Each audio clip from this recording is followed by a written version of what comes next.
તો વાત કરીએ સુરતના ઓલપાડની તો સુરત જિલ્લામાં કમોસમી વરસાદનું સંકટ ઓલપાડ તાલુકા સહિત સુરત જિલ્લામાં પડેલા વરસાદને લઈને કાપણી કરેલી ડાંગર પલળતા ખેડૂતો ચિંતાતુર થયા છે। રાહત પેકેજની માંગ હજી પણ 5 દિવસ સુધી કમોસમી વરસાદની આગાહી છે, ત્યારે ખુલ્લામાં સૂકવેલ ડાંગરનો પાક બચાવવા ખેડૂતોની મથામણ છે।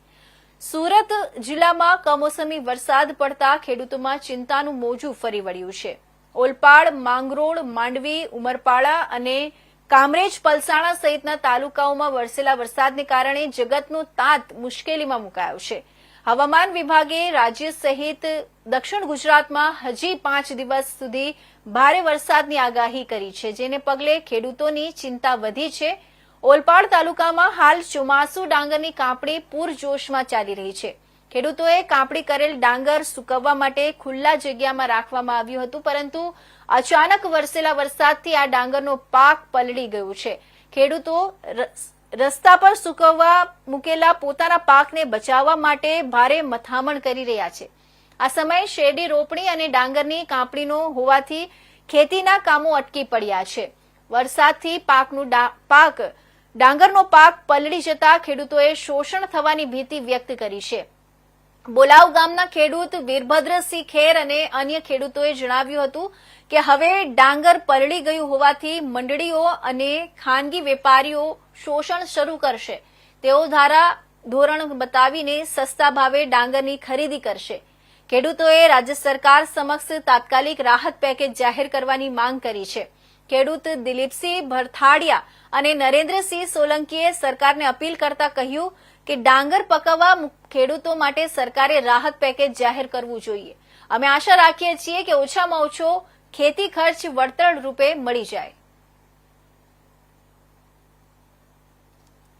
હવામાન ખાતા દ્વારા વરસાદની 3 દિવસ માટે આગાહી આપવામાં આવી છે અને એક બાજુ ખેડૂતો ડાંગરની કાપણી કરી અને સહકારી મંડળીની અંદર પોતાનો માલ લઈને વાહનોની કતારમાં ઊભા છે, ત્યારે મારી એક ખાસ નમ્ર અપીલ છે કે ભાઈ હાલમાં 3 દિવસ માટે ખેડૂતો પોતાનો માલ બગડે નહીં, પાણીથી પલાય નહીં, એના માટે વોટરપ્રૂફ તાડપત્રીની સગવડ કરવામાં આવે અને સાથે સાથે પોતાનો માલ સુરક્ષિત જગ્યાએ રાખવા અપીલ કરવામાં આવે છે। અને આ વરસાદ પડવાથી લગભગ જનરલી અમારો પાક નાશ પામવા જેવો થયો છે। કોઈ મંદિર પર લઈ શકે એ કન્ડિશન નથી, કારણ કે જે મંદિરોના નીતિ નિયમ પ્રમાણે ભાઈ સોલનો ભેજ જોઈએ, એ સોલનો ભેજ હવે લગભગ 7-8 દિવસ સુધી આવી શકે એમ નથી। કે આ ભાટ અમારું ફણગી જાય એટલે અમારે નાખવા સિવાય કોઈ બીજો રસ્તો નથી। તો સરકારશ્રીને એવી વિનંતી, ભાઈ અમારો પાક નિષ્ફળ છે, અમારો ખર્ચ જેવી વ્યવસ્થા કરી આપે, રાહત આપે એ વિનંતી। હવે અમારો પાક છેલ્લા 3 વર્ષથી કમોસમી વરસાદને કારણે ખૂબ પલળાઈ જાય છે। હવે પાક પલળાઈ જાય છે, હવે અમે એટલા બધા લાચાર થઈ ગયા છે કે અમે એટલા બધા લાચાર થઈ ગયા છે કે અમે ખેડૂત લોકો હવે રોડ પર સુકાવવા માટે મજબૂર થયા છે। હવે રોડ પર સુકાતો નથી, આ કમોસમી વરસાદને કારણે અમારો પાક પલળાઈ જાય છે।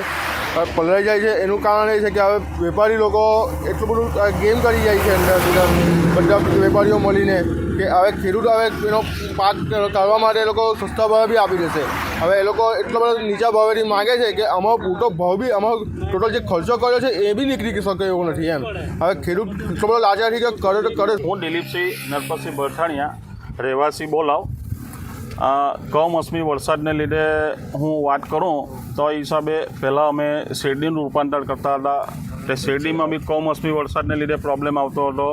પછી વરસાદ કાપણી વખતે પણ વરસાદ આવતો હતો, વરસાદ આછી પડવી, શેરડી નુકસાન થવું, બધું જ પ્રોબ્લેમને બધું જ નુકસાની ચાલતી હતી। તે પ્રથા હવે અમે એવું માનીએ કે ભાઈ ભાત તરફ ગઈએ, તો હવે ભાતનું ડાંગરનું વાવેતર કરતાં ત્યાં ડાંગરમાં બી જો આ જ વસ્તુ થાય છે, કમોસમી વરસાદને લીધે અનેક ઘણું નુકસાન થાય છે।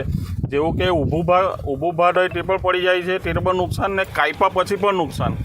એટલે અમુક એવી પરિસ્થિતિ હોવી જોઈએ કે ભાઈ આપણે ડ્રાય મશીન છે, તે ડ્રાય મશીન જો હોવું જોઈએ તો લીલા ભાત છે તેને અંદર ડ્રાય મશીન કરવાથી જો સૂકું થતું હોય તે એવું કંઈ કાર્યવાહી